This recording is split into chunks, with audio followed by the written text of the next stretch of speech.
Picture this. You're standing on a bridge we built in last video, the money flowchart. Today, we're not tearing it down. We're walking along the edge and pointing to the spots where, for the right person, breaking the sequence actually makes life easier, not riskier. I'm your civil engineer turned money nerd guide. Let's roll. Story 1.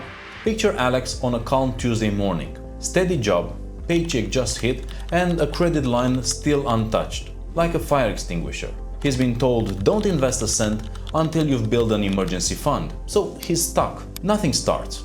He keeps waiting. Finally, he tries something small, a tiny automatic investment. Just enough to survive his worst Tuesday. And instead of a full cushion, he relies carefully on his credit line for emergencies. He treats it like glass, break only in case of emergency, pay off immediately. This decision works only because his income is stable, he never carries a balance, and he knows credit card rates hover above 21%. One mistake and the math breaks. The outcome, he becomes an investor today, not someone who will invest someday. Here's the second story. Layla is a wedding photographer. Her income yo-yos with the season. She tries, then 2 quiet months hit. Everyone's shouting, kill your high interest debt first. A car repair pops up, and now she's back on the card she's just paid off. So she flips the order. She builds a larger cash buffer first, enough to ride out slow seasons. Then she returns to the debt, now with momentum and stability. Yes, she paid a little more interest in the short run, but what she bought was not falling backwards every time life sneezed. That's not weakness, that's designed for an income with seasons. Story number 3. Diego's 30. New job, new retirement plan. He's paying off a 5 to 6% car loan and thinking about putting extra money towards it. But then he sees something most people miss. His employers offer a match and there's unused room in his 401k. That contribution window expires at year's end. He can't go back later and double up. So he shifts strategies. Maxes out the year's tax advantage space, keeps only minimum payments on the car loan. Why? Because those retirement accounts compound tax-free, and the 25 limits, $23,500 for the 401k and $7,000 for the IRA, are use it or lose it. Diego doesn't chase perfection payoff math, he locks in irreversible compounding space. Story number 4. Jordan treating low mortgage like a bond. Jordan has a fixed mortgage rate that starts with a 3. He asks, should I prepay the mortgage or invest more? His answer, he treats the low-rate mortgage as a bond, stable, low return, and long-term. So he invests new dollars in stocks instead. But he sets a personal rule. If interest rates ever spike or he starts losing sleep, he'll reassess. The strategy only works because the loan is truly low and fixed, and he's okay with the same risk for higher growth. For Jordan, the math made sense and his behavior could handle it. Story number 5. Tara is tired of cutting lattes and seeing nothing change. She spots a certificate program that could raise her income by $500 a month in 90 days. So she creates a short-term sprint. Study schedule, tools budget, practice work, conversation with the manager. 3 months later, raise lands. Now the original flowchart kicks in, but with bigger dollars flowing through it. According to BLS, workers with bachelor's degree earn $1,732 per week or median versus $960 for high school grads. Not guaranteed, but statistically, skill pays. Sometimes the best budget move is earning more. Story 6. Chris, diversify for company stock. They felt like a badge of honor, and the tax feels like a penalty for selling. Then, layoffs hit. Stock price drops. Chris realizes that paycheck and portfolio are tied to the same logo. So he writes a simple rule. Sell a portion on every vesting date. Diversify into low-cost index funds even if it means paying some tax now. Why? Because concentration is a risk. As FINRA puts it, diversification is your seatbelt. 7th story. Nina and Mark, down payment for stability. Nina and Mark are renters. Every year, rent jumps. They pause investing sprints and focus on a conservative down payment. Their goal isn't flipping a house, it's stabilizing life with a payment they can carry long term. They budget for maintenance, refuse to buy at the bank max, and plan using today's rate, around 6.58% for a 30-year as of August 2025. This works because their math is grounded in now, not wishful thinking. Their home becomes a base, not a gamble. Story 8. DeAndre's 90-day snowball reset. DeAndre has 4 small debts. He's been trying to balance everything, save, invest, pay, but nothing's moving. So he flips the switch. For 90 days, no investing, no extras, just pure debit snowball, smallest balance first. He writes the end date before he starts. Day 91, investing drip returns, flowchart resumes. It's not forever, it's a reset. He builds momentum, frees up cash flow, and reclaims control. 9th story. Maria, balance transfer with a clock.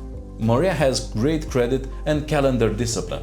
She finds a 0% balance transfer offer and considers using it to ease pressure while investing earlier. But she reads the fine print.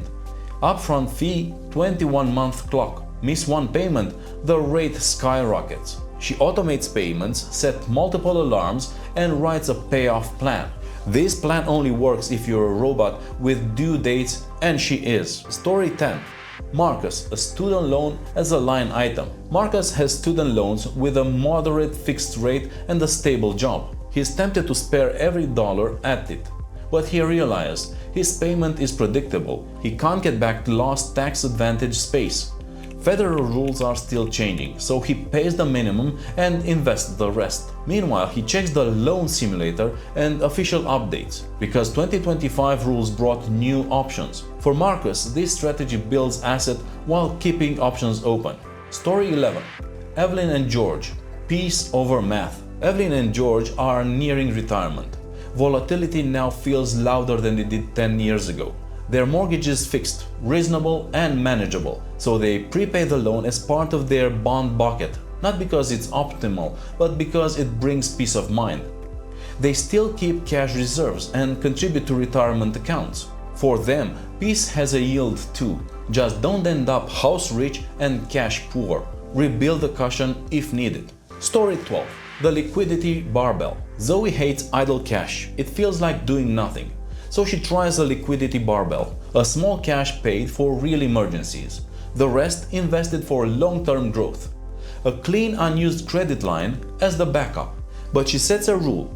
If she ever carries a balance past the due date, she rebuilds cash and ends the experiment. She understands hellocks can be cut, banks change terms, discipline is non-negotiable. If the strategy ever makes her itchy, she goes back to borrowing cash, and that's okay. Story 13. Noah's tried the optimal plan 3 times and quit every time. He switches gears, picks the version he'll stick with on the worst month. Maybe that means a snowball, maybe that means a bigger cushion first, maybe just maxing the match. He writes it down, automates it, and stops fiddling. It's not perfect, but it's running. Finally, because the best plan is the one you'll actually keep. Story 14. Rina hates seeing cash do nothing. So she experiments. She parks part of her emergency fund in a conservative taxable account with a written sell rule for emergencies only. She knows if an emergency hits during a market drop, she might lose value. She will owe taxes if gains fall in the wrong year. So she promises, if the rules become excuses to tinker, she moves the money back to a plain high-yield savings account. Rina chose sleep over flash. Smart move. So let's pause. In every story, we didn't ditch the bridge. We redesigned the lane markings. Alex used a credit backstop, but only with perfect discipline. Layla buffered before paying debt to stop backsliding. Diego used tax space while he could. It doesn't come back. Jordan tracked math perfection for emotional alignment. Chris diversified out of his company stock just in time. In each case, the bridge held. We just tuned it for that person's life. Your move tonight. Pick one story that felt like your life. Write your rule in one sentence. For 90 days, I'm snowball only. Day 91, investing drip restarts. I'll match my match and IRA before paying extra on the car loan. I'll build 3 months of cushion before tackling credit cards. Then, automate it. Set a 5-minute Sunday check. If a pipe breaks, fix the pipe. Don't redesign the bridge. We've had 14 stories, 14 designs, same bridge. Not every deviation is a mistake. Some are upgrades for your real life. Skip the starter fund if your credit backstops are airtight. Pause debt payoff to stop backsliding. Use tax advantage space before it vanishes. Let peace guide prepay decisions, not just spreadsheets. Diversify from company stock. Sprint for income when that's the unlock. Build a plan you'll stick to on your worst day. If this helped, hit subscribe so you catch our next builds, practical engineer-style money systems with zero fluff. Drop a comment with a story that hit home and your one-sentence rule. Momentum beats motivation. I'll see you in the next one.